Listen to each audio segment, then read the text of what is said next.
राधे राधे दोस्तों, मैं रेशु एक नई कहानी लेकर आई हूँ। ईमानदार चोर की चिट्ठी। सुबह फजीर की अजान के साथ ही अंजलि जाग उठती थी और उसकी रोजाना की दिनचर्या शुरू भी हो जाती थी। लेकिन आज अजान की आवाज के बाद भी वह बिस्तर से उठी नहीं। नींद तो खुल गई थी, परंतु बिस्तर से उठने की हिम्मत नहीं हुई।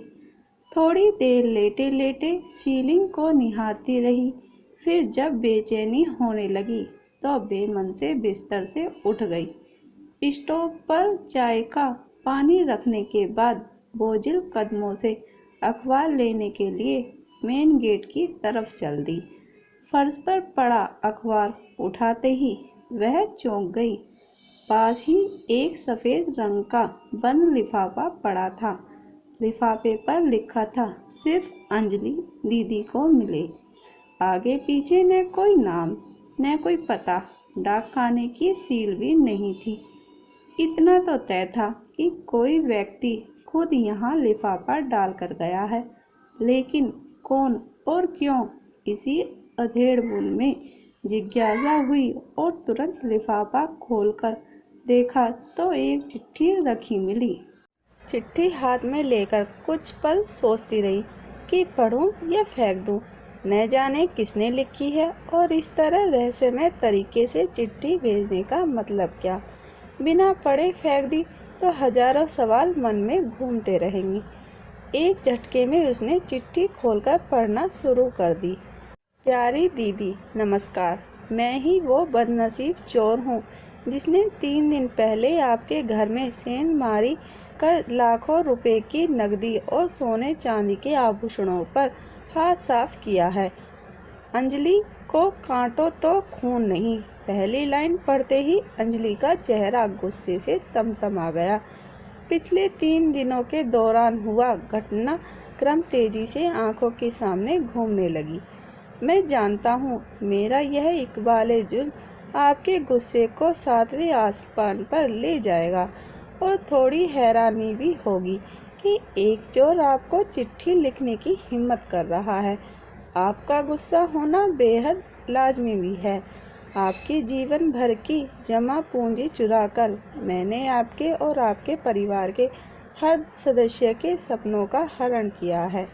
कल यानी घटना के अगले दिन आपके घर में हुई चोरी की खबर अखबार में पड़ी तो बड़ी शर्मिंदगी महसूस हुई।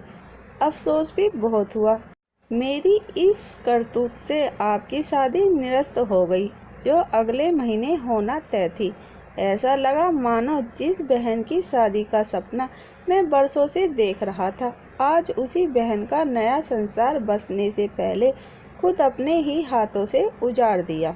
जी हाँ अंजलि दीदी, मेरी एक बड़ी बहन है निशा। परिवार में हम 3 लोग हैं, माँ, निशा और मैं।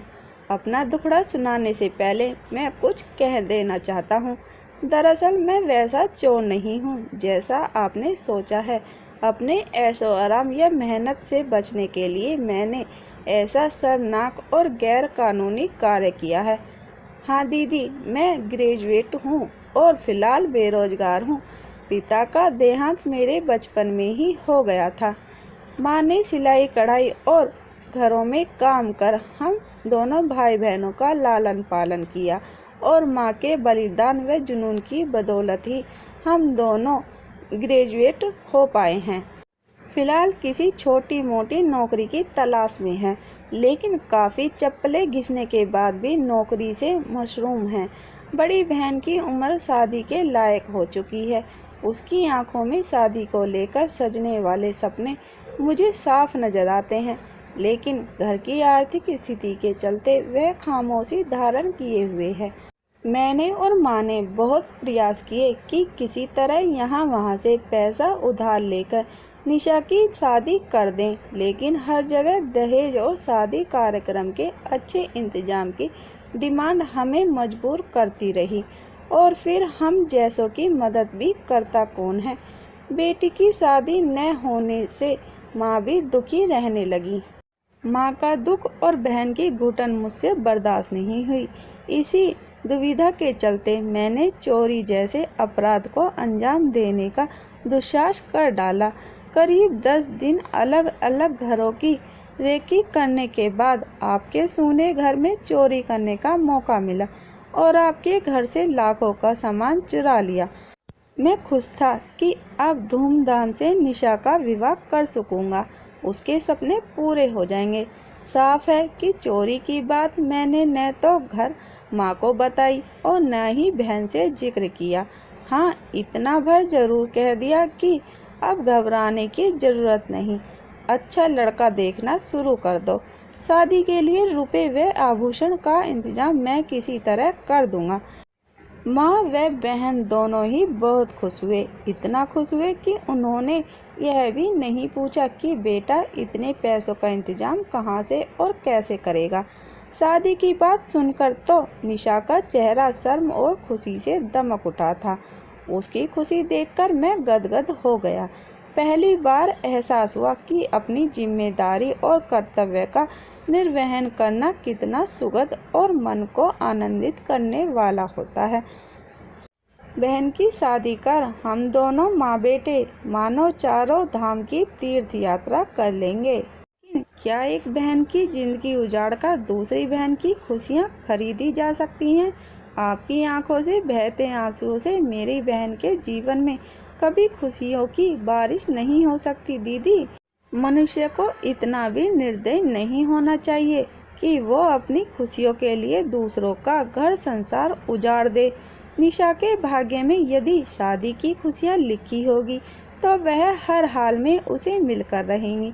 बड़े बूढ़े कहते भी हैं कि भगवान ने सबकी जोड़ियां बनाकर ही नीचे भेजा है। मैंने सोच लिया था कि आपके सारे रुपए और एक एक आभूषण आपको लौटा दूंगा। कल दिन भर चिंतन मनन करने के बाद मैंने सामान लौटाने का यह तरीका अपनाया है ताकि आपसे क्षमा याचना भी कर सकूं। हो सके तो मुझे माफ़ कर देना दीदी। मैंने आपका सारा सामान एक थैले में रखकर आपके घर के मेन गेट से टिका कर रख दिया है। जब तक आप सामान नहीं उठाओगी मेरी नज़र उस पर जमी रहेंगी ताकि कोई और सामान न चुरा ले। एक साथ कई तरह के भाव अंजलि के चेहरे पर आकर धमा चौकड़ी करने लगे। चिट्ठी हाथ में दबाए वह बहुत तेजी से दरवाजे की ओर दौड़ी। एक झटके से दरवाज़ा खोला, देखा थैला वहाँ रखा था। जल्दी से थैला उठाकर वो अंदर ले आई। एकदम से बिस्तर पर पलट दिया। नोटों की सभी गड्डियाँ और एक एक जेवर सही सलामत उसकी आंखों से आंसू और होठों पर मुस्कुराहट थिरक उठे।